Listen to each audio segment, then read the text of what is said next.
Here we go. Ainos 2.0 debut. We got her built somewhat supporty on an effect res build. She does start off her turn with effect res. So this increases her effect resistance by 50%. So if you're lacking on resistance, you do get this 50% buff at the very beginning to your effect res. We're gonna go ahead and just S3. The S3 does give us attack buff and speed buff. It is an AoE attack. So you could build her on damage, right? Like put her on like a crit set or something, have her do some type of damage. But what we're gonna do here is actually just support the ARAB. So we did bring in our Fallen Cecilia, 30k HP, and then our APOC Ravi here is just built on HP, right? HP, crit damage. Now we also do have her on a counter build, but we can go ahead and take out this strays here. And that's kind of the thing, right? With Ainos, if you do bring her into specific teams, you want to avoid Rimuru because she does start off with some buffs, that effect res buff. And so that can pretty much ruin, it can ruin your team comp, right? But I think she's really going to excel if you build her as a support on a team that is fairly tanky and that can kind of self-sustain. Otherwise, it's going to be kind of tough because she's not a full support unit, right? She has like a little mix of both. She doesn't have a healing skill except for the S1 or except for her passive, which can be kind of difficult if you bring her with very squishy units. But as you can see here, you know, for the most part, she's doing okay, right? Did we need that attack buff at the beginning? Probably not. It'd be nice if she had some type of control on her S3, whether that's like a slow or an attack break, right? Something like that. I think would make her just a little bit better, especially if you're trying to just like play full support. All right, here we go. Next fight up. We do have her with Spec 10A this time, so we're bringing her with a unit that can deal a bit more damage than the APOC Ravi. So here you saw that the F-Res at the very beginning did help quite a bit. So we were able to resist that stun from the Solitaria. So what we can do here is actually just S3. We might get countered by the Chew, but I think we'll be fine. I think we have enough protection. So what we'll do next here is actually just S3. We're going to, or you know what? I think we're going to try to take out the Selene. I think that's probably going to be the play. And then we can S3 here. The Chew, maybe we can stun her, right? With attack buff here, put in some damage. So not too bad, 15k damage. And then we can take out this Solitaria out of stealth with the Fallen CC S3, right? And I think we should be good. So for the most part, if you have her full support build, Ainos 2.0, you know, you're going to be able to resist. And then she does, she has that elemental, she doesn't have the elemental disadvantage, right? So we're actually able to get defense breaks on that Chew, right? As opposed to if we bring in a unit that, you know, might be a grass unit that we might want to have as a cleanser, right? Instead of like being full cleanser, they can actually be somewhat support. As you can see, we are getting some defense breaks there, which aren't too bad.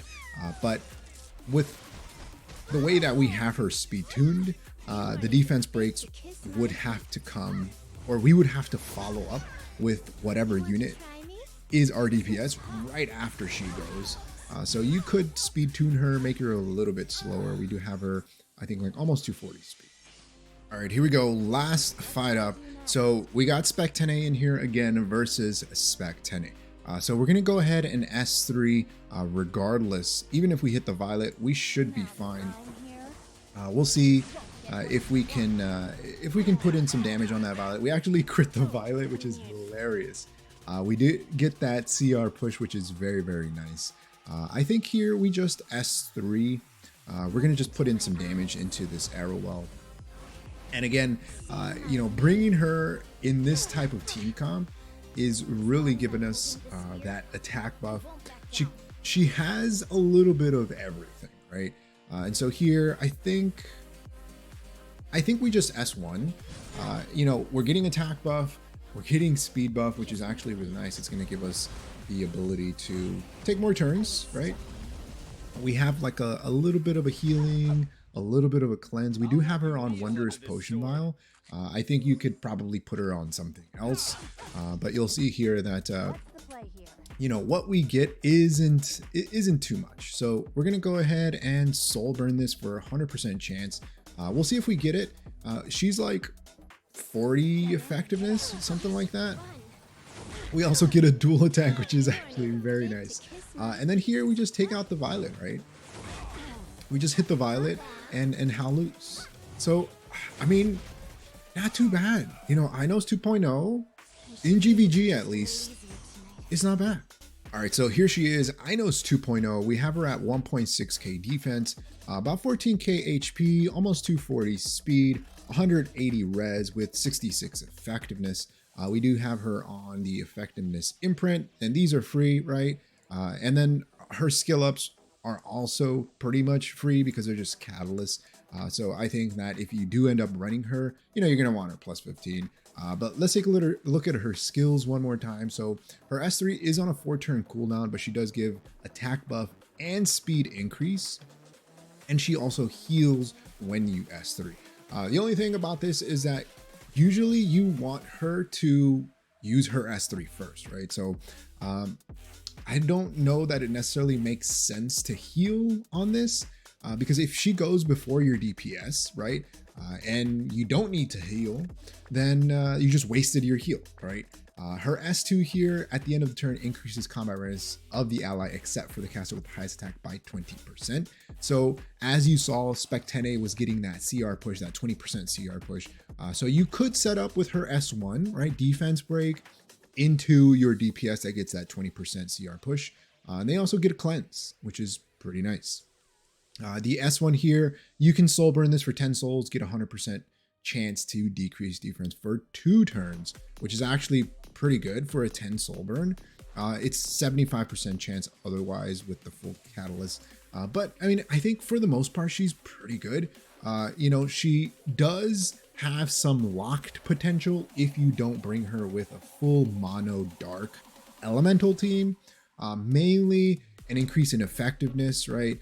And you do, it's 5%, right? So it's not an insane amount of effectiveness, but you do have to keep in mind that you do get souls. And if you noticed, we had quite a bit of souls for our Spec Tenant, right? So at the start of the battle, you gain 5 souls per dark elemental ally. And that applies up to 3 units. So, I mean, if you really want to take advantage of her kit in, for example, GVG, you're going to want to bring full dark units with her, right? And I mean, I think it is possible, but you know, you're going to want to avoid units that like mainly Little Queen Charlotte, right? You also have Savior Aiden, which is on almost every single defense, right?